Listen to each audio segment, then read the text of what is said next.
ഫോണിന്റെ കയ്യിലുണ്ടല്ലോ, സത്യം സത്യം പോലെ പറയും. കൈയെടുക്ക്, എത്ര വട്ടം അവന്റെ കൂടെ പോയിക്കണം? കൈയെടുക്ക്, എത്ര വട്ടം അവന്റെ കൂടെ പോയിക്കണം? അതിന് മുമ്പേ അനക്ക് ഞാൻ വേണോ ആദ്യം പറ. ഞാൻ എന്റെ പങ്കാളിക്ക് യോജിച്ചവനല്ലേ, അല്ലെങ്കിൽ യോജിച്ചവളല്ലേ? ആദ്യത്തെ മാതിരി എന്നോട് ഇപ്പോൾ കമ്മ്യൂണിക്കേഷൻ ഒന്നുമില്ല, ടോക്കിംഗ് ഇല്ല, ഒന്നുമില്ല. ഞങ്ങളൊക്കെ അവരെ ആവശ്യമില്ല. അവരെ സാധനങ്ങളും സ്വത്തും മുതലും അവർ കഷ്ടപ്പെട്ട് ബുദ്ധിമുട്ടി ഉണ്ടാക്കുന്ന എല്ലാ മുതലും അവർക്ക് വേണം. അപ്പം അത് അവർ കൊടുക്കൂല. ഇത്തിരിയെങ്കിലും ഉടുപ്പുണ്ടെങ്കിൽ അതൊക്കെ അവിടെ വെച്ചിട്ട് നിങ്ങളെ കണ്ടാൽ തന്നെ അറിയാം ഒരു ലക്കില്ലാത്തൊരു സ്വഭാവമാണെന്നുള്ളത്. അവള് ഭർത്താവിന് കാമുകൻ ഗൾഫിൽ നിന്ന് വന്ന് രാത്രി അവളടുത്തേക്ക് വന്നിട്ട് അവർ രണ്ടുപേരും കൂടെ സൈസാക്കി എന്നാ പറയുന്നത് ഭർത്താവിനെ. എന്തായാലും അവൻ പോകുമ്പോൾ ഇവള് കാണിച്ചു കൂട്ടുന്നൊന്നും അവൻ അറിയുന്നില്ലല്ലോ. എന്നിട്ട് വീണ്ടും വന്ന് ഭാര്യയായിട്ട് പോയിട്ട് പിന്നെയും പോകുന്നു. ഇവളിപ്പോൾ ഇത്രയല്ലേ കാണിച്ചുള്ളൂ. ഈ 13 പവൻ. ബാലുശ്ശേരിയിൽ നിന്ന് ശാല എന്ന് പറയുന്ന ഒരു സ്ത്രീ ഒളിച്ചോടിപ്പോയാൽ ഒരു പ്രവാസിയെ പറ്റിച്ചിട്ട് തേച്ചിട്ട് ഒരു 7 വയസ്സുള്ള ഒരു കുട്ടിയെ കൊണ്ട് ഒളിച്ചോടിപ്പോയതിന് ശേഷം അതിൻ്റെ ക്ഷീണം മാറുന്നതിന് മുമ്പ് തന്നെ വീണ്ടും ഒരു ഒളിച്ചോട്ടം ഒരു ഭർത്താവ് കയ്യോടെ പൊക്കിയിരിക്കുകയാണ്. ഞാനിതല്ല ആലോചിക്കുന്നത്, എന്തുകൊണ്ട് ഇവരൊന്നും ഇത് പഠിക്കുന്നില്ല? ഇത്രയൊക്കെ നമ്മളെ കണ്ടിട്ടും കേട്ടിട്ടും ഈ സമൂഹത്തിന് മുമ്പിൽ ഇതൊക്കെ കടന്ന് ഓടിയിട്ടും എന്തുകൊണ്ട് വീണ്ടും പഠിക്കുന്നില്ലെന്നാണ് ഞാൻ ആലോചിക്കുന്നത്. അപ്പോൾ ഞാൻ ആ വീഡിയോ ഇവിടെ വെച്ച് തരാം. അതിനുശേഷം 1-2 വീഡിയോ കൂടെ ഞാൻ വെച്ച് തരാം. അതുപോലെ സ്കിപ്പ് ചെയ്യാതെ എല്ലാവരും കാണണം. അതുപോലെ ഇതുപോലെ കുടുംബങ്ങൾ കലക്കുന്ന ആളുകളെ വെറുക്കുന്ന ഈ ശാലായ പോലുള്ള ആളുകളെയും, അതുപോലെ ആ ശാല ഒളിച്ചോടി കാമുകനുണ്ടല്ലോ, ഇവനൊക്കെ പോലുള്ള കുടുംബം കലക്കികളെ വെറുക്കുന്ന, കല്ലെറിഞ്ഞ് ഓട്ടിക്കണമെന്ന് ആഗ്രഹിക്കുന്ന ആളുകളൊക്കെ ഒന്ന് വീഡിയോ ലൈക്ക് ചെയ്യണം. അതുപോലെ നിങ്ങളുടെ അഭിപ്രായം കൂടെ ഒന്ന് കമൻറ്റ് ചെയ്യണം. അതുപോലെ ചാനൽ സബ്സ്ക്രൈബ് ചെയ്യാത്ത ആളുകളുണ്ടെങ്കിൽ ഉറപ്പായിട്ട് സബ്സ്ക്രൈബ് ചെയ്യണം. അതുപോലെ ഫോളോ ചെയ്യണം. കാരണം വീഡിയോ 4 പേരിൽ എത്തണമെങ്കിൽ, ഇതുപോലുള്ള വിഷയങ്ങൾ സമൂഹത്തിൽ നിങ്ങളിലേക്ക് എത്തണമെങ്കിൽ ഉറപ്പായിട്ട് നിങ്ങൾ സബ്സ്ക്രൈബ് ചെയ്താൽ മാത്രമേ കൂടുതൽ ആളുകളിലേക്ക് എത്തത്തുള്ളൂ. അതുകൊണ്ട് എല്ലാവരും സബ്സ്ക്രൈബും കൂടെ ചെയ്യണം, സപ്പോർട്ട് ചെയ്യണം, ഫോളോയും കൂടെ ചെയ്യണം. ഇപ്പോൾ ഞെട്ടിക്കുന്നൊരു വീഡിയോ പുറത്തു വന്നേക്കുവാണ്. വീണ്ടും ഷഹലായെപ്പോലും കടത്തി വെട്ടുന്ന രീതിയിലാണ് ഇത് നടന്നേക്കുന്നത്. പലതവണ കാമുകൻ്റെ കൂടെ പോയി അവസാനം ഭർത്താവ് കൈയോടെ പൊക്കിയിട്ടുള്ളൊരു രംഗമാണ് ഞാനിവിടെ വെച്ച് തരാൻ പോകുന്നത്. ഓക്കെ, അതിന് മുമ്പേ ഞാനിവിടെ ഒരു വീഡിയോ വെച്ച് തരാം. വേറൊന്നുമല്ല, ഈ OCD ഉണ്ടല്ലോ, ഈ OCDയുമായിട്ട് ബന്ധപ്പെട്ട് എന്ന് വെച്ചാൽ ഓവർ സംശയം, സ്നേഹം കൊണ്ട് ഓവർ സംശയമാവുന്നല്ലോ, അങ്ങനെയുള്ള ആളുകൾക്ക് ഈ ഒരു വീഡിയോ ഉപകാരപ്പെട്ടേക്കാം. അതുകൊണ്ടാണ് ഞാൻ ഇവിടെ വെച്ചേക്കുന്നത്. ഒരു പക്ഷേ പ്രവാസിയായിട്ടുള്ള സുഹൃത്തുക്കൾക്കൊക്കെ ചിലപ്പം ഉപകാരപ്പെട്ടേക്കാം. പ്രവാസിയായിട്ടുള്ള സുഹൃത്തുക്കൾക്കും പ്രവാസിയായിട്ടുള്ള സുഹൃത്തുക്കളുടെ ഭാര്യമാർക്കൊക്കെ ഇത് ഉപകാരപ്പെട്ടേക്കാം. പിന്നെന്ന് വെച്ച് കഴിഞ്ഞാൽ ഞാൻ ഇവിടെ ഒരു വീഡിയോ കൂടെ വെച്ച് തരാം. ലാസ്റ്റ് ഒരു വീട്ടമ്മയുടെ ഒരു വീഡിയോ വെച്ച് തരാം. അപ്പോൾ അവർ പറയുന്നത് എന്താണെന്ന് വെച്ചാൽ കേരളത്തിൽ ഇതിനു മുമ്പും ഇങ്ങനൊരു സംഭവം ഉണ്ടായിട്ടുണ്ട്. ഒരു 4 മക്കളെ കളഞ്ഞിട്ട് ഒരുത്തി ഈ പറഞ്ഞ പോലെ ഒരുത്തിൻ്റെ കൂടെ ഇറങ്ങിപ്പോയിട്ടുണ്ടല്ലോ. അവസാനം 2 കുടുംബവും തകർന്ന് തരിപ്പണമായിട്ടുള്ളൊരു സംഭവം ഇതിനു മുമ്പും ഉണ്ടായിട്ടുണ്ട്. എന്നിട്ട് ഇതൊക്കെ കണ്ടിട്ടും കേട്ടിട്ടും എന്തുകൊണ്ട് ഇവരൊന്നും പഠിക്കുന്നില്ലെന്നാണ് ഞാൻ ആലോചിക്കുന്നത്. ഈ ഇറങ്ങിപ്പോകുന്നവന്മാർ ലോകത്തെമ്മാടികളും ലോക ഫ്രോഡുകളുമാണ്. അതാണ് ഇതിനകത്ത് ഏറ്റവും വലിയൊരു നമ്മൾ മനസ്സിലാക്കേണ്ട കാര്യങ്ങൾ. യുവമാരെയൊക്കെ കൂടെ ഇറങ്ങിപ്പോയിട്ട് നിങ്ങൾക്ക് എന്ത് കിട്ടാനാണ്? ജീവിതം തകർന്ന് തരിപ്പണമാകത്തല്ലേ ഉള്ളൂ. ഇപ്പോൾ ഈ ശാലയുടെ അവസ്ഥയൊന്നും ആലോചിച്ച് നോക്കിയേ. ഇപ്പോൾ ശാലയെ പറ്റിയിട്ടൊക്കെ ഞെട്ടിക്കുന്ന കുറേ കാര്യങ്ങളാണ് ഇപ്പോൾ നമ്മൾ കേട്ടുകൊണ്ടിരിക്കുന്നത്. ഓരോ ദിവസം കൂടുന്തോറും പല സംഭവങ്ങളാണ് കേട്ടുകൊണ്ടിരിക്കുന്നത്. ഇവിടെ ഒന്ന് ആലോചിച്ച് നോക്കിയേ. ഈ ശാല കൂടെ പോയി ആ റാഫി എന്ന് പറയുന്നത് അവനിക്ക് 6 മാസം പ്രായമുള്ളൊരു കുഞ്ഞ് വരെ ഉണ്ട്. ഇവനൊന്നും ഒരു നിമിഷം ഒന്ന് ആലോചിച്ചിട്ടുണ്ടോ? ആ കുഞ്ഞിന് ആ മാതാവ് എങ്ങനെ ഈ റാഫിയുടെ വൈഫ് ആ 6 മാസം ഉള്ള കുഞ്ഞിനെ എങ്ങനെ സംരക്ഷിക്കും? ആ കുഞ്ഞുമായിട്ട് അവരുടെ മാനസികാവസ്ഥ എത്രത്തോളം മോശമാവും എന്നൊക്കെ ഇവൻ ചിന്തിച്ചിട്ടുണ്ടോ? 3 മക്കളാണ്. അങ്ങനെ പല കാര്യങ്ങളാണ് നമ്മൾ ഈ ഒരു വിഷയത്തിനകത്ത് നമ്മൾ മനസ്സിലാക്കേണ്ടതുള്ളത്. അപ്പോൾ എന്തായാലും നിങ്ങൾ വീഡിയോ ലൈക്ക് ചെയ്യണം. കാരണം ഇതുപോലുള്ള ടീംസിനെയൊക്കെ വെറുക്കുന്ന ഇതുപോലുള്ള ആളുകളൊക്കെ വെറുക്കുന്ന ആളുകളൊക്കെ ഒന്ന് ലൈക്ക് ചെയ്യണം. പിന്നെ വേറെ എന്ന് വെച്ച് കഴിഞ്ഞാൽ ലൈക്ക് കൊണ്ട് വീഡിയോ ഒരുപാട് ആളിലേക്ക് എത്തുകയും ചെയ്യും.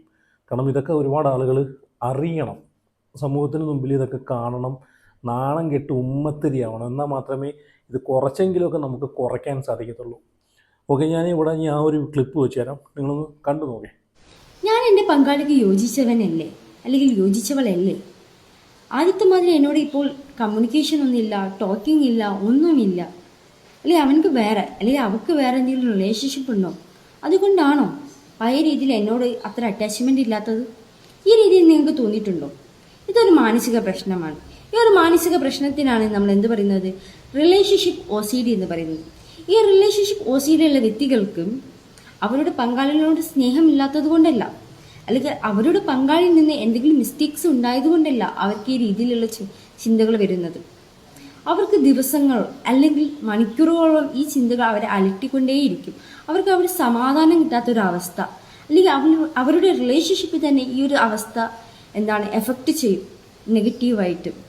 ഈ രീതിയിൽ അല്ലെങ്കിൽ ഈ ഒരു അവസ്ഥ അനുഭവിക്കുന്നവർക്ക് ഈ ഒരു ഇത് മാറ്റിയെടുക്കാൻ വളരെ എളുപ്പമാണ്. ഏതെങ്കിലും ഒരു മെന്റൽ ഹെൽത്തിനെയോ അല്ലെങ്കിൽ ഒരു കൗൺസിലറെയോ കൺസൾട്ട് ചെയ്യുന്നത് നല്ലതാണ് ഇത്തരത്തിലുള്ള വ്യക്തികൾ. ഓക്കെ, ഇതൊരു മാനസിക പ്രശ്നം കൊണ്ടുണ്ടാകുന്നൊരു കാര്യമാണ്.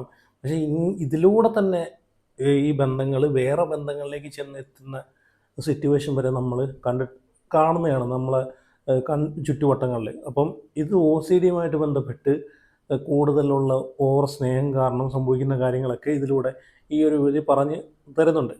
അപ്പോൾ അത് അങ്ങനെയുള്ള ആളുകൾക്ക് വേണ്ടിയിട്ടാണ് ഞാൻ വെച്ചത്. ഇനി ഞാനിവിടെ ആ ഒരു ക്ലിപ്പ് വയ്ക്കാം.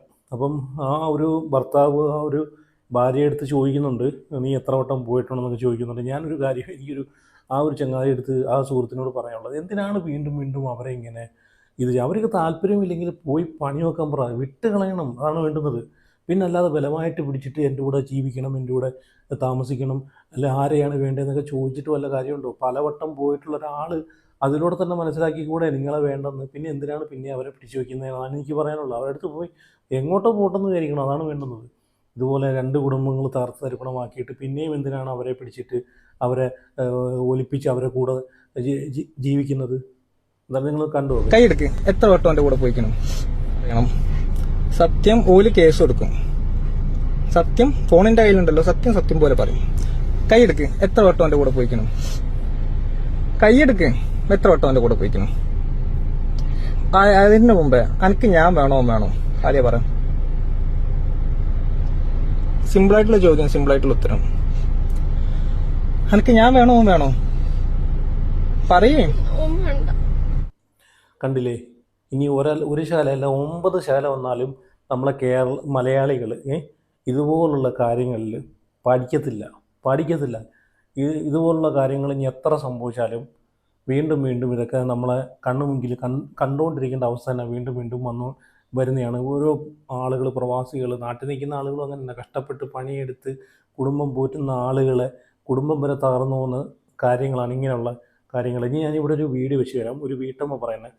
അപ്പോൾ വീട്ടമ്മ പറയുന്നത് കുറേ കാര്യങ്ങൾ ഇതിനു മുമ്പും ഇതുപോലെയൊക്കെ സംഭവിച്ചിട്ടുണ്ട്. 4 മക്കളെ വരെ കളഞ്ഞിട്ട് പോയ ടീംസുകൾക്കുണ്ടായ അനുഭവങ്ങളാണ് അവർ പറയുന്നത്. അവരെ കണ്ടിട്ടുണ്ടെന്നാണ് പറയുന്നത്. എന്തായാലും ഞാനിവിടെ വെച്ച് തരാം, അതും കൂടെ നിങ്ങളൊന്ന് കണ്ടു നോക്കേ. അപ്പോൾ എല്ലാവരും ഒന്ന് വീഡിയോ ലൈക്ക് ചെയ്ത് ചാനൽ കൂടെ സബ്സ്ക്രൈബ് ചെയ്ത് ഫോളോ ചെയ്ത് വെക്കുക. അപ്പോൾ കൂടുതൽ ഇതുപോലുള്ള കാര്യങ്ങളൊക്കെ ശാലയുമായിട്ട് ബന്ധപ്പെട്ട വിഷയങ്ങളൊക്കെ വരുവാണെന്നുണ്ടെങ്കിൽ അറിയാൻ സാധിക്കുകയാണെങ്കിൽ ഉറപ്പായിട്ടും വീഡിയോയുമായിട്ട് വരുന്നതായിരിക്കും. കാരണം ഇത് ഒരുപാട് ആളുകൾ ചോദിക്കുന്നുണ്ട്, എന്തായി ശാലയുമായിട്ട് ബന്ധപ്പെട്ട വിഷയം എന്തായി എന്നൊക്കെ ഒരുപാട് പേര് മെസ്സേജ് ചോദിക്കുന്നുണ്ട്. പിന്നെ ഓരോ ആളുകളുടെ അനുഭവങ്ങളും പറയുന്നുണ്ട്. ഇത് ശാലയുമായിട്ട് ബന്ധപ്പെട്ട് സെയിം അനുഭവം എനിക്കുണ്ടായിട്ടുണ്ടെന്നും പല ആളുകളും പറയുന്നുണ്ട്. എന്തായാലും ആ ഒരു വീഡിയോയും കൂടെ നിങ്ങളൊന്ന് കണ്ടു നോക്കാം. കണ്ട ആവശ്യമില്ലല്ലോ. കുരുത്തം കെട്ട ഒരുത്തി കാണിച്ചു വെച്ച ആവശ്യമില്ലാത്ത കുറേ കാര്യങ്ങളിലേക്ക് ആ പാവം പിടിച്ച മനുഷ്യൻ ഇത്രയും കാലം ഗൾഫിൽ കിടന്ന് കഷ്ടപ്പെട്ട്, വെയിലാണെങ്കിൽ വെയിൽ, തീയാണെങ്കിൽ തീ, തണുപ്പാണെങ്കിൽ തണുപ്പ്, അതിലേറെ കഷ്ടപ്പാട് സഹിച്ച് അവിടെ ഉണ്ടാക്കിയത് ഫുള്ള് ഈറ്റ് ഇറുമ്പി ഇങ്ങോട്ട് അയച്ചു കൊടുത്തിട്ട് അത് ഇവിടെ തിന്നിട്ട് എല്ലിൻ്റെ ഇടയിൽ കയറിയിട്ടാണ് അവൾ ഈ പരിപാടി ചെയ്തത്. ഇപ്പം എന്തായി ഷഹലമോളെ, നിനക്കിപ്പോൾ എന്തായി? പോയിട്ട് എന്തേ നീ അവിടെ നിന്നില്ലേ? നീ നല്ല സുഖമായിട്ട് ഇവിടെ നിൽക്കുമ്പം ഇക്കരെ നിൽക്കുമ്പം അക്കരെ നിൽക്കുമ്പോൾ ഇക്കരെ പച്ച എന്ന് തോന്നുന്നവർക്കുള്ള ഒരു പാഠമാണിത്. പക്ഷേ നമ്മൾ മലയാളികളായാലും ആരായാലും പഠിക്കാൻ പോകുന്നില്ല, ആരും പഠിക്കുന്നില്ല. എത്ര അനുഭവങ്ങൾ. ഇപ്പം ഷഹല പോയി, അതുപോലെ അവൾ തിരിച്ച് തിരിച്ച് കൊണ്ടുവന്നപ്പോൾ അവളെന്താ പറഞ്ഞത്? ഭർത്താവിൻ്റെ കൂടെ പോണോ, ഭർത്താവിൻ്റെ കൂടെ പോണോ? ഭർത്താവ് പറഞ്ഞു എനിക്ക് അവളെ ഇനി വേണ്ടാന്ന് പറഞ്ഞു, കൈ ഒഴിഞ്ഞു. പിന്നെ അവളെ വീട്ടുകാരാണുള്ളത്. പക്ഷേ നാടിനും വീടിനും കുടുംബത്തിനും ഒക്കെ ഒരു ചീത്തപ്പേരുണ്ടാക്കിയിട്ട് ഇനി എങ്ങനെ തല പൊന്നിച്ച് നാട്ടുകാരുടെ ഇടയിൽ നടക്കും? ഈ മകന് വളർന്നു വരുമ്പോൾ ആ കുട്ടിക്ക് ജീവിക്കണ്ടേ ഈ സമൂഹത്തിൽ? അതൊന്നും ഇങ്ങനെ പോയപ്പോൾ ഒരു നേരം നീ ചിന്തിച്ചില്ലേ ഷഹല? അത് ഭയങ്കര സന്തോഷമായിട്ടൊരു ജീവിതം കിട്ടും എന്ന് കരുതിയാണ്ടാണ് ഒരാളുടെ കൂടെ പോയത്. അതും ഫുള്ള് ഡ്രഗ് അഡിക്റ്റ് ആയിട്ടുള്ള ഒരാളുടെ കൂടെ. അയാൾ സ്വന്തം ഭാര്യേനെയും, ഞാൻ പറയാം ചെറുപ്പത്തിൽ കൈ പിടിച്ച് കൊണ്ടുവന്ന ഭാര്യേനെയും അതിലുണ്ടായ 3 മക്കളെയും, അതും 6 മാസമായിട്ടുള്ളൂ ഇത്രയിലെ കുഞ്ഞു പൈതലിന്.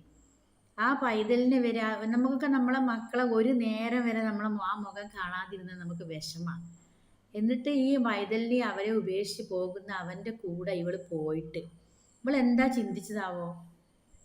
ആ മക്കളെ, സ്വന്തം രക്തത്തിൽ ഉണ്ടായ മക്കളെ നോക്കാനോ അവരെ അവരെ ഇട്ടെറിഞ്ഞു പോകുന്ന ഈ ഒരുത്തൻ്റെ കൂടെ പോയാൽ ആരാൻ്റെ രക്തത്തിൽ പിറന്ന അവളെ മകനെ ഇയാൾ നോക്കുന്നതാണ് അവൾ കരുതിയത്. ഇത്ര സാമാന്യൊരു കുട്ടികൾക്ക് പോലും ചിന്തിക്കാനുള്ള ബുദ്ധി ഇല്ലാണ്ടായി പോയി ഈ പെണ്ണിന്.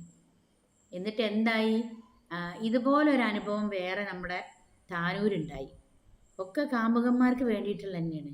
കാമുകന്മാർക്ക് വേണ്ടിയിട്ട് ഈ പെണ്ണുങ്ങളാൾ കാണിച്ചു കൊടുക്കുന്ന പേക്കൂത്തുകളാണൊക്കെ. ലാസ്റ്റ് വരുന്ന അനുഭവം എന്താ?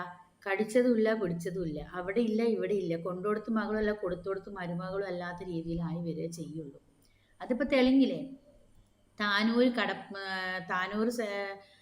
ഉണ്ടായ സംഭവം എന്താന്ന് വെച്ചാൽ ഖൈറുന്നീസ എന്തോ ഒരു പേര് പറഞ്ഞു. ഞാൻ ശരിക്കും അവളെ കണ്ടതാ കോടതിയിൽ വെച്ചിട്ട്. 3 വട്ടം ഞാൻ അവളെ കണ്ടിട്ടുണ്ട്. കണ്ടാൽ തന്നെ അറിയാം ഒരു ലക്കില്ലാത്തൊരു സ്വഭാവമാണെന്നുള്ളത്. അവള് ഭർത്താവിന് കാമുകൻ ഗൾഫിൽ നിന്ന് വന്ന രാത്രി അവളടുത്തേക്ക് വന്നിട്ട് അവർ 2 പേരും കൂടെ സൈസാക്കിന്നാ പറയുന്നത് ഭർത്താവിനെ. അത് 4 കുട്ടികളുള്ള 4 കുട്ടികളൊപ്പാൻ. ആ 4 കുട്ടികൾ ഉണ്ടായാലൊന്നുമില്ലെങ്കിൽ ഒരിത്തിരി പോലും കടുകുമണി പോലും സ്നേഹം ആ ഒരു ഭർത്താവിനോട് അവൾക്കില്ല. അവൾ കഴുത്തറുത്തങ്ങ് കൊന്ന്. എന്നിട്ട് ലാസ്റ്റ് അവൾക്ക് എന്താ അനുഭവം ഉണ്ടായത്? ഇതൊക്കെ പെണ്ണുങ്ങളാളായാലും ആണുങ്ങളാളായാലും കേട്ടാലും കണ്ടാലും പഠിക്കൂല. എന്താ ചെയ്യുക? കാലം പോയിക്കണു, കാലം എങ്ങോ എത്തിക്കണു. എന്തു ചെയ്യുക? അതിനനുസരിച്ചുമുള്ളൊരു എന്താ പറയുക ഭരണഘടനയോ ആർക്കും ആരുടെ കൂടെയും പോവാം. ഫുൾ സ്വാതന്ത്ര്യം, ഫുൾ ഫ്രീഡം. അങ്ങനെ ഇവരെന്ത് ചെയ്തു? ഇവളെ ജാമ്യത്തിൽ ഇറക്കി. ഇവൻ വന്നിട്ട് ഇവളെ ജാമ്യത്തിൽ ഇറക്കി. പിന്നെ കൊണ്ടോട്ടി പോയിട്ട് ഇവർ റൂം എടുത്ത് താമസിച്ചു. ആ റൂമിൽ കുറച്ചു കാലം താമസിച്ചപ്പോൾ ഇവർ തമ്മിൽ അടിയായി. അതങ്ങനെയാണല്ലോ, ചക്കര കഴിയുമ്പോൾ പിന്നെ കൊപ്പര ആവുമല്ലോ. അപ്പം അടിയായി. ഇവളെ ഷാള് മുറുക്കിയിട്ട് അവനങ്ങ് കൊന്നു. അവൻ കെട്ടി തൂങ്ങി ചത്തും ചെയ്തു. ചത്തു എന്ന് തന്നെ പറയാൻ പറ്റും. മുസ്ലിമാന്ന് കരുതിയിട്ട് മുസ്ലിങ്ങളെ രീതിയിൽ ജീവിക്കുന്നവരൊക്കെ മുസ്ലിമിനായിട്ട് പറയാൻ പാടുള്ളൂ നമ്മൾ. അവൻ അങ്ങ് ചത്തുകയും ചെയ്തു. അതോടുകൂടെ ക്ലോസ് ആയി. എന്ത് സംഭവിച്ചു? ആ കുട്ടികൾക്ക്, അവൻ്റെ കുട്ടികൾക്കും അവളെ കുട്ടികൾക്ക് വാപ്പയില്ല ഉമ്മയില്ലാണ്ടായി. ആ 4 മക്കൾക്ക്, താനൂരുള്ള 4 മക്കൾക്ക് വാപ്പയില്ല ഉമ്മയില്ലാണ്ടായി. അവൻ്റെ മക്കൾക്ക് വാപ്പയില്ലാണ്ടായി. അപ്പം അവനെ കൊല്ലാതെങ്കിലും പോയിക്കൂടായിരുന്നോ? കൊല്ലാതെ ഒഴിവാക്കി കൊടുത്തൂടായിരുന്നു? ആ കുട്ടികൾക്ക് വാപ്പെങ്കിലും ഉണ്ടാവൂലേ? ഇതെന്തോ ഒന്നും ഇല്ലാണ്ടായി. അതേ അവസ്ഥ തന്നെയാണ് ഇപ്പോൾ ഇവർക്ക് വന്നത്. പക്ഷേ നമ്മൾ കുറേ കാലങ്ങൾക്ക് മുമ്പ് കേൾക്കാൻ കൊതിച്ച കാര്യങ്ങൾ തന്നെ പറയാം. കേൾക്കാൻ കൊതിച്ച കാര്യങ്ങൾ 2-3 ദിവസത്തിൻ്റെ ഉള്ളിൽ തന്നെ സംഭവിച്ചു. അവളെ ഈ ഷഹല എന്ന് പറയുന്നവൾ, മൂദേവി എന്ന് പറയണം അവളെ ശരിക്കും. ഷഹല എന്ന് പറയുന്നവൾ സ്ത്രീകൾക്ക് അപമാനം ഉണ്ടാക്കി വെക്കുകയാണ്. എത്ര ആളുകൾ എത്ര കമൻറ്റുകൾ ഓരോരോ വീഡിയോസിൻ്റെ താഴത്ത് കേൾക്കുന്നു. മുസ്ലിം സ്ത്രീകൾക്ക് അങ്ങനെയാണ്, മുസ്ലിം സ്ത്രീകൾക്കാണ് കുത്തിക്കഴപ്പ് കൂടുതൽ, ഗൾഫിലെ ഭാര്യമാരാണ്, പ്രവാസികളാണ്. എൻ്റെ ഒരുപാട് പ്രവാസി സുഹൃത്തുക്കൾ എനിക്കറിയാം, അവരുടെ വൈഫുമാർ എന്നോട് പറഞ്ഞു, നീ ഇങ്ങനെ വീഡിയോസ് ചെയ്യണം ഇന്നൂസ, നീ ചെയ്യണം എന്ന് പറഞ്ഞു. കാരണം എല്ലാവർക്കും മാനക്കേട് ഉണ്ടാക്കി വെച്ചതല്ലേ. നല്ല ആളുകളുള്ളേ. ഒരാൾ ഒന്ന് ചെയ്തു എന്ന് വെച്ച് ഫുള്ള് എല്ലാവരും അധിക്ഷേപിക്കരുത് ഒരിക്കലും. പ്രിയ സഹോദരങ്ങളെ, ഒരാൾ ഒന്ന് ചെയ്തു, ഇനി 100-ൽ 10 ആൾ ചെയ്താലും ബാക്കി 90 ആളും ഇത് ചെയ്യാത്ത ആളുകളുണ്ട്. സ്വന്തം ഹസ്ബൻഡുമാരെയും മക്കളെയൊക്കെ കൂട്ടിപ്പിടിച്ച് എത്ര കഷ്ടപ്പാട് ദുരിതങ്ങൾ ഉണ്ടെങ്കിലും അതിലൊക്കെ ഉറച്ച് മുന്നോട്ട് പോകുന്ന ആളുകളുണ്ട്. അവരെ എല്ലാവരും ഒരുമിച്ച് അധിക്ഷേപിക്കരുത്. പിന്നെ ചിലർ മതങ്ങളെ പറ്റി വലിച്ചെഴുക്കുന്നു. മുസ്ലിം സ്ത്രീകൾക്കാണ് ഇങ്ങനെ കൂടുതൽ. വെറുതെ ഒരു ഷഹല അല്ലെങ്കിൽ വേറൊരാൾ, എല്ലാവരും ഉണ്ട് ഇവിടെ. ഇത് സോഷ്യൽ മീഡിയയിൽ വന്നൊരു സംഭവമായതുകൊണ്ട് എല്ലാവരും അതെടുത്തിട്ട് ഇങ്ങനെ പറയുന്നു. അങ്ങനെ വരാത്ത എത്രയോ സംഭവങ്ങളുണ്ട്, നമ്മൾ അറിയാത്ത സംഭവങ്ങളൊക്കെ ഉണ്ട്. പക്ഷേ ഇത് ഇത്തിരി കടുത്തുപോയി. എന്താണെന്ന് വെച്ചാൽ അത്രയും കാലം അവൻ കഷ്ടപ്പെട്ട് ഉണ്ടാക്കിയ സ്വത്തും മുതലും ഫുള്ള് അവൾ അടിച്ചെടുത്തു. ഞാനൊരു കാര്യം പറയട്ടെ ഈ സ്ത്രീകളോട്, നിങ്ങൾ അങ്ങനെ പോകാൻ ഉദ്ദേശിക്കുകയാണെങ്കിൽ അവർക്കുണ്ടായ മക്കളെയും അവരുടെ സ്വത്തും മുതലും കൊണ്ട് നിങ്ങൾ കെട്ടിപ്പടുത്ത സാമ്രാജ്യം അവർക്ക് തന്നെ വിട്ടുകൊടുത്തിട്ട് പോകണം. അല്ലാതെ അതും കെട്ടിപ്പിടിച്ച് അവരെ സാധനങ്ങളൊക്കെ അവരെ ആവശ്യമില്ല, അവരെ സാധനങ്ങളും സ്വത്തും മുതലും അവർ കഷ്ടപ്പെട്ട് ബുദ്ധിമുട്ടി ഉണ്ടാക്കുന്ന എല്ലാ മുതലും അവർക്ക് വേണം. അപ്പോൾ അത് അവർ കൊടുക്കൂല. ഇത്തിരിയെങ്കിലും ഉടുപ്പുണ്ടെങ്കിൽ അതൊക്കെ അവിടെ വെച്ചിട്ട് നിങ്ങളെ തടിയും കൊണ്ട് പോണവർ. പ്രവാസി സുഹൃത്തിനോട് എനിക്ക് പറയാനുള്ളത്, നീ കഴിച്ചിലയക്കാണെന്നാ പറയാനുള്ളൂ. അത് എന്തായാലും അവൻ പോകുമ്പോൾ ഇവൾ കാണിച്ചു കൂട്ടുന്നൊന്നും അവൻ അറിയുന്നില്ലല്ലോ. എന്നിട്ട് വീണ്ടും വന്ന് ഭാര്യയായിട്ട് പോയിട്ട് പിന്നെയും പോകുന്നു. ഇവളിപ്പോൾ ഇത്രയല്ലേ കാണിച്ചുള്ളൂ, ഈ 13 പവൻ സ്വർണ്ണേ പോയിട്ടുള്ളൂ. പിന്നെ ഈ കൊണ്ടയാൾ ആരാ? ഡ്രഗിനടിമയാണെന്നാ പറയുന്നത്. ഏതോ 18 വയസ്സുള്ള ആരോ എന്തൊക്കെയോ തോന്നിയാസം പറഞ്ഞു എന്ന് ചെയ്തെന്നൊക്കെ കേസ് നിലവിലുണ്ട്. പിന്നെ അവൻ്റെ വൈഫ് തന്നെ ഇപ്പം പറയുന്നു, എന്നെ രാത്രിയാവുമ്പോൾ തല്ലി കൂട്ടിയിടുകയാണെന്ന്. കാരണം കഞ്ചാവും ഈ ഡ്രഗ്സ് അല്ലേ വലിച്ചു കയറ്റുന്നത്, അങ്ങനെ ചെയ്യുന്നു എന്ന് പറയുന്നു. പിന്നെ ഏതായാലും ഷെഹലക്ക് മതിയായി. ഷെഹല ഏതായാലും സ്വമേധയാ വന്നതല്ലല്ലോ, അവളെ പോലീസുകാർ പിടിച്ചു കൊണ്ടുവന്നപ്പോൾ സ്റ്റേഷനിൽ ഹാജരാക്കിയപ്പോൾ എങ്ങോട്ടാ പോണേന്ന് ചോദിച്ചപ്പോൾ ഹസ്ബൻഡ് പറഞ്ഞു, എനിക്ക് ഇവളെ വേണ്ടാന്ന് പറഞ്ഞു, കൈ ഒഴിഞ്ഞു. പിന്നെ അവൾ വീട്ടുകാർക്ക് മക്കൾ ഒഴിവാക്കാൻ പറ്റൂലല്ലോ, അവരെ കൂടെ പോകുന്നു. നാണവും മാനവും കെട്ടി ഇനി അവൾ ജീവിക്കും, ഈ സമൂഹത്തിൽ അങ്ങനെ ജീവിക്കും. ആ കുഞ്ഞിന് മാനക്കേടുണ്ടാക്കി, ശരിക്കും ആ വീട്ടുകാർക്ക് മാനക്കേടുണ്ടാക്കി. വാപ്പ ഉണ്ടെങ്കിൽ ഉമ്മ ഉണ്ടെങ്കിൽ ഇനി അനിയത്തിമാര് ജ്യേഷ്ഠന്മാര് അവരെ മക്കൾക്ക് ഇതൊക്കെ എല്ലാവർക്കും ബാധിക്കുന്ന അവർ ചിന്തിച്ചില്ലല്ലോ. ഒരു നിമിഷം നമ്മൾ അങ്ങനെ ഇറങ്ങി പുറപ്പെടുമ്പോൾ ചിന്തിക്കണ്ടേ, എന്തൊക്കെ കാര്യങ്ങൾ ചിന്തിക്കണം. ഈ പ്രേമം തലക്ക് മൂത്താൽ ഇതാണ് ഉണ്ടാവുക. അത് ആ ഒരു ഇതിന് മാത്രമേ ഉള്ളൂ ഉണ്ടാവുക. അത് കഴിഞ്ഞും പിന്നെ അതിൻ്റെ രസങ്ങളൊക്കെ കെട്ടടങ്ങും, പിന്നെ ഒന്നും ഉണ്ടാവില്ല. അങ്ങനെ ഉണ്ടല്ലോ. ഈ 2 ദിവസം നിന്നപ്പോഴേക്കിനും അവൻ്റെ തല്ലലും ചവിട്ടലും കുത്തലും ഈ കുഞ്ഞിനെ വരെ ദ്രോഹിച്ചു എന്നാ പറയുന്നത്. ഈ കുഞ്ഞിനെ വരെ പോലീസ് സ്റ്റേഷനിൽ നിന്ന് അവൾ ചോദിച്ചപ്പോൾ പറഞ്ഞു, എന്നെ ദ്രോഹിച്ചു, കുഞ്ഞിനെ ദ്രോഹിച്ചു. അപ്പം നീ ആരുടെ കൂടെ പോകണമെന്ന് ചോദിച്ചപ്പം എനിക്ക് എൻ്റെ വീട്ടുകാരുടെ കൂടെ പോയാൽ മതി. അപ്പം എന്താ കാമുകൻ്റെ കൂടെ പോകുന്നില്ല ചോദിച്ചപ്പം എനിക്ക് എന്നെ കൊന്നാലും ഞാൻ പോകില്ല. അവൾക്ക് മതിയായി.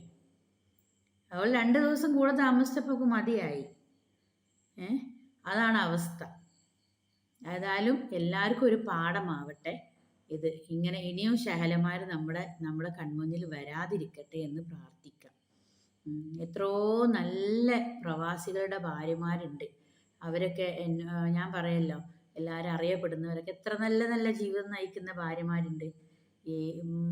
ഇനി ഷഹലയെ ന്യായീകരിച്ചു കൊണ്ട് വന്ന ഒരുപാട് മെസ്സേജുകളും കമൻറ്റുകളും ഞാൻ കണ്ടു ഒരുപാട് വീഡിയോസിൻ്റെ ഇടയിൽ. ഇവളെയൊക്കെ ന്യായീകരിക്കാൻ നിന്ന ആളുകളോട് എനിക്ക് പറയാനുള്ളത്, നിങ്ങളെ വീട്ടിലൊക്കെ ഇങ്ങനെ ഒരു സംഭവം ഉണ്ടാവണം, ഭാര്യയോ പെങ്ങളോ അല്ലെങ്കിൽ ഉമ്മയോ ആരെങ്കിലും ഒക്കെ പോകുമ്പോൾ നിങ്ങളിതൊക്കെ പറയുമോ? ഇങ്ങനെ കമൻറ്റ് പറയുമോ? ഇനിയിപ്പോൾ ചിലപ്പോൾ എൻ്റെ കമൻറ്റ് ബോക്സിൻ്റെ അടിയിൽ വന്നിട്ട് എന്നെ പൊങ്കാലിടാൻ വരണ്ട ആരും എന്ന് വെച്ചാൽ എനിക്കൊരു കുഴപ്പമില്ലായിരുന്നു. ഞാൻ എനിക്കറിയുന്ന എൻ്റെ കാര്യങ്ങളെ പറഞ്ഞിട്ടുള്ളൂ. നാട്ടിൽ നടക്കുന്ന സ്വതവേയുള്ള നമ്മൾ എല്ലാവരും പറയുന്നതിൻ്റെ കുറച്ച് ഭാഗം ഞാൻ പറഞ്ഞിട്ടില്ല. എന്നെ പൊങ്കാല ഇടാൻ വന്നു വരുന്ന എനിക്കൊരു കുഴപ്പമില്ല, ഞാൻ ഉള്ള കാര്യങ്ങളാണ് പറഞ്ഞത്. എന്നിട്ട് അവരൊക്കെ ഇപ്പോൾ എവിടെ പോയി? അവർ പറയുന്നു അവിടെ ബുദ്ധിമുട്ടുള്ളത് കാരണം. അവളൊരു ഫ്രണ്ട്സിൻ്റെ വോയിസ് ഞാൻ കേട്ടു, വോയിസ് റെക്കോർഡ്. അവൾക്ക് അവിടെ ഭയങ്കര ബുദ്ധിമുട്ടായിരുന്നു, അതുകൊണ്ടാണ് അവനെ ദ്രോഹിച്ചു. അങ്ങനെ ദ്രോഹിക്കുന്നുണ്ടെങ്കിൽ സഹോദരിമാരെ, നിങ്ങൾക്ക് ഞാൻ പറയാം, നിങ്ങളുടെ കുടുംബാംഗങ്ങളില്ലേ, വാപ്പയില്ലേ, അവൾക്ക് സഹോദരനുണ്ടല്ലോ, ആ സഹോദരനോട് പറഞ്ഞൂടെ? അല്ലെങ്കിൽ വാപ്പാനോട്, ഉമ്മാനോട്. ഇപ്പോൾ ഇവരാരുമില്ല, ഇല്ലെങ്കിൽ നാട്ടുകാരുണ്ടാവും, കുടുംബക്കാരുണ്ടാവും, അവരോട് പറഞ്ഞിട്ട് തീരുമാനം എടുക്കണം. അല്ലാണ്ട് എവിടെന്നെങ്കിലും എപ്പോഴെങ്കിലും പരിചയപ്പെട്ടവരുടെ കൂടെ അങ്ങ് ഇറങ്ങിപ്പോവുക. അതല്ലെങ്കിൽ ഡൈവേഴ്സ് ചെയ്തിട്ട് സ്വന്തം വീട്ടുകാരോട് കൂടെ ചോദിച്ച് ഡൈവേഴ്സ് ചെയ്തിട്ട് എല്ലാ കാര്യങ്ങളും തീരുമാനിച്ച് വേറെ ഒരാളുമായിട്ട് കല്യാണം കഴിച്ച് പോകണം. ഇനി ചാടിപ്പോവാണ് വേണ്ടത്. ഇതാണ് നമ്മൾ മാതൃക കാണിച്ചു കൊടുക്കേണ്ടത്. ആ കുഞ്ഞിനെ ഈ സമൂഹത്തിൽ ജീവിക്കണ്ടേ,